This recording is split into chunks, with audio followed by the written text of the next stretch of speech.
the reaction we are seeing now is different from what greeted it in 2012. What do you think has changed? Well, I think what has changed is that the true color of our civil society itself is beginning to show. Shows that so many people that say that they stand for the people actually are in it for what they can make for themselves. I mean, I saw it since 2012.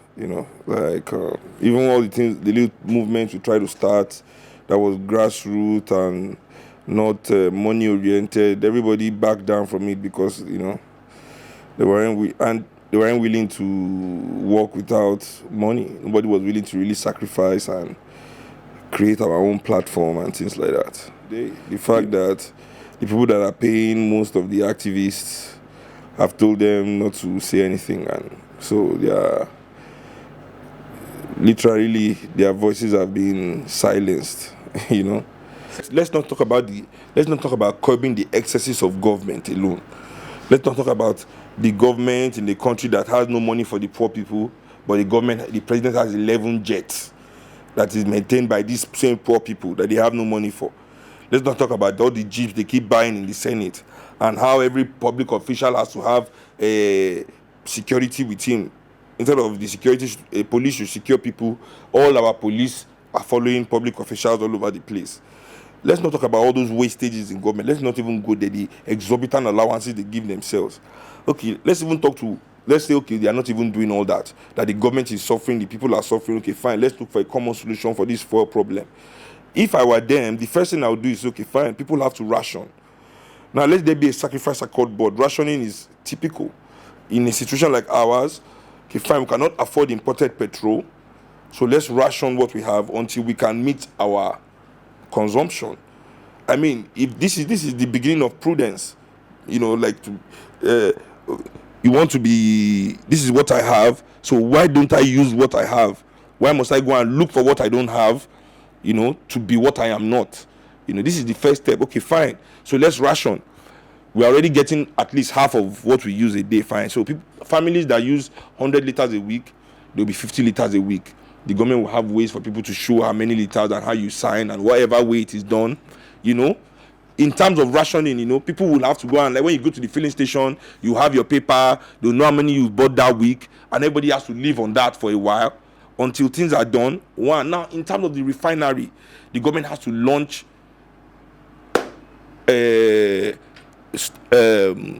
launch companies on the stock exchange. This is the best way. If they are doing their own free enterprise, fine. So make it something everybody can now be really involved in. Launch IPO on the stock exchange for new refineries and open it to the public. Let the public fund it. Let everybody have a share in this refinery. Say, okay, fine, the government wants to build this refinery. The government has put the initial investment, whatever. The companies are going to be formed. Maybe there are going to be 12 companies launched by the government. This is the price of one share. Everybody come and fund it. At least we know we buy it and we all own it. And it's going to be our refineries working in our country. Now, this will be a pro-people general that is not only enriching a few sections of the society, because they're saying subsidy is only making the cabal rich. You remove the subsidy, are you reducing their money? No. People are still paying them the same money that you say that is making them rich. Is it the petrol that you say that they are hiding, that the ones that they say they are not bringing in, that they say they are bringing in? We know these people are not even buying this petrol. So it's not as if they are losing money on it, that they bought it already and they just divert it. It is in existence, and it is your own government officials that are to blame for this, because the fact is this: we have DPR that has to verify this. So if people are bringing in petrol, people are saying they are bringing in petrol that is not coming in, heads are not rolling. If it's to sack 100 and if it's to sack the entire staff and keep replacing them until we find the right people to do it, that should be the way to go. And if that is not the way to go, then scrap that institution and find a new way to police the importation and the business of the petrol. These are things that mean that you have to really fight with the elites. And this government has just shown that, with all the bravery that they say Buhari has, that he's really not brave when it comes to standing up to the elites of Nigeria. He's really not brave when it comes to standing up to the elites of this country. The real perpetrators of the evils of this country, he's not touching them.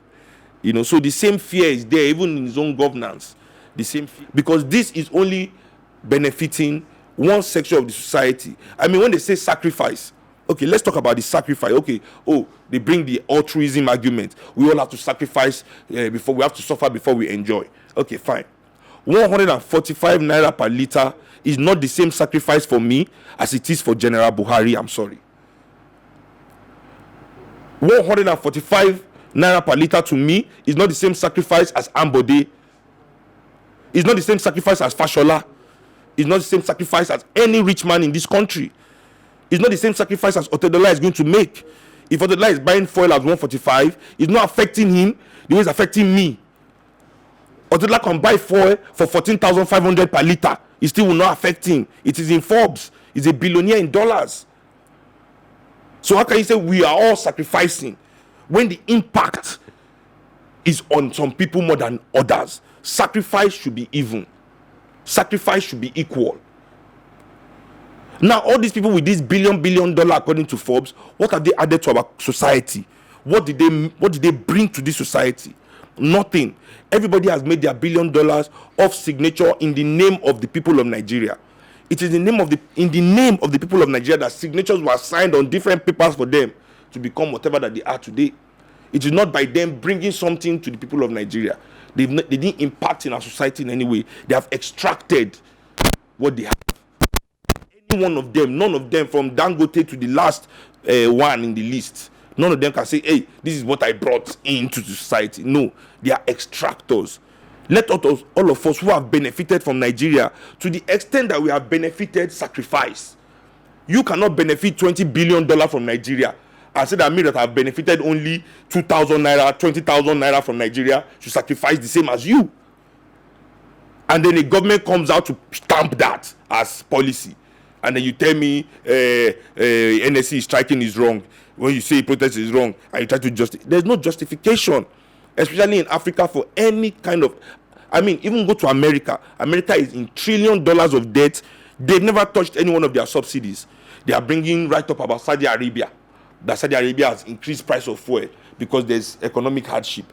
If Saudi Arabia has increased price of fuel, can you pay me the salary Saudi Arabia is paying their workers? Pay me Saudi Arabia's worker salary and see if I care whether you increase fuel to 500. Just pay me what they earn in Saudi Arabia every week, every month, and increase fuel to 500. I will smile with you. In fact, that's what NSC should be dragging. We want the price to go 500 per liter, but we want Saudi Arabia salary. This is the argument. Since they brought Saudi Arabia into the argument, let's use Saudi Arabia. Take the fuel now. Forget 145. Take the fuel direct to 500. But give everybody Saudi Arabia salary and Saudi Arabia welfare for unemployed. Let's go that way. Then there will be no problem. Do you see Saudi Arabia's protest when they increase the fuel? Actually, they don't even know that the fuel money has increased. They won't even know. How will you know? How will you know? How? Account kun beku dollar money, everything full everywhere. Do you want to? Come on. Let's not even go there. The comparisons are senseless. Nigeria can only be compared to Nigeria. The only thing we can use to compare outside are things that we have borrowed from outside. We've not borrowed our petrol from outside. So don't use our petrol to judge another person's petrol.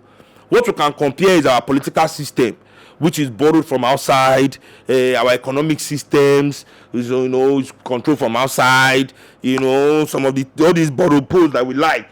So say, are those people that we borrowed it from, where our religions, the Christianity, and, compare it, hey, you compare, but not things that we own.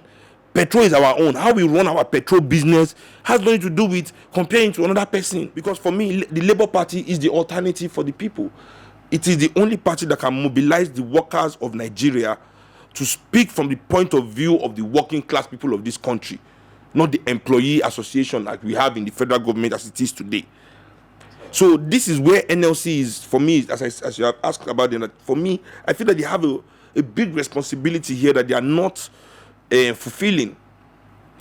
This for me is an opportunity for them to release their to relaunch a manifesto and create a real policy, an agenda that the people can now attach themselves to come 2019, bringing fresh faces, fresh ideas, fresh candidates, and bringing their own ideology to the fore, making themselves a force to be reckoned with. I mean, when they shut down this country by strike, they have the power every time. So why can't they use the same power to uplift the country politically as well? Not just economically. The NLC is not just an economic entity. They're also a political entity, and they have that political wing. It's not as if they don't know. They know. That's why they created that Labour Party. They know their power. But they continue to compromise it, for short-term gains. So now I'm also putting it to the NLC as a task that we need you to create the alternative for the people. Finally, you already said that the Occupy 2012 actually was compromised as a result of the fact that some people were sponsored as cash TVs to be mobilized. I didn't know they were cash TVs then. I was, you learn every day. Yes. But I've so far learned. So far now, you have said that part of the reason why was because they cannot mobilize now because at that time they were motivated by those things. Now, do you see possibility? And not only are they not mobilizing, I wouldn't be happy if they refuse to join and they keep quiet.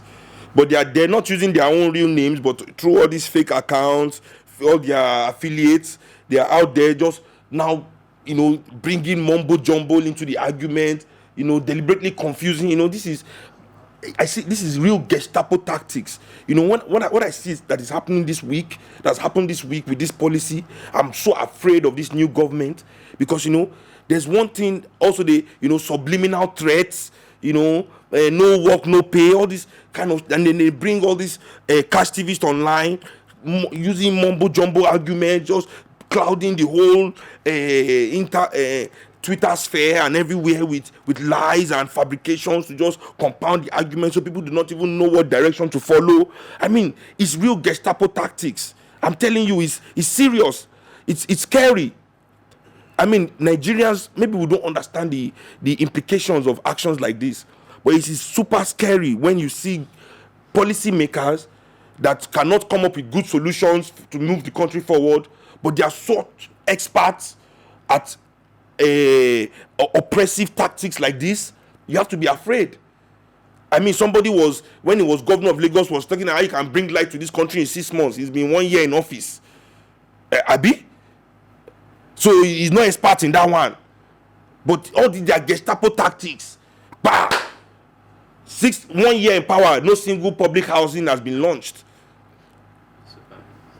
What has been launched? What pro-people agenda has been launched in 1 year? Nothing. They still said 42 billion has been paid back to the arrears owed to the subsidy marketers has been paid 42.5 billion, according to the finance minister. They said that one today. Fine. So they've paid. So something is happening for some people. As they say, no budget, no anything. Something is happening for some people in this country. But where is the incentive on the side of the people? Where is anything? What has happened on the side of the people? Nothing. Absolutely not. Nothing concrete. What? Is it? Have they launched one new school laboratory? Have they launched one research program? Have they launched one? Nothing. Have they launched one housing estate for maybe 10,000 families, of which we will need like 500 of those every year? But put that aside. One. Nothing. What is going on? Nothing on the side of the people. But when you look at the paper every day, you see that some people are getting paid.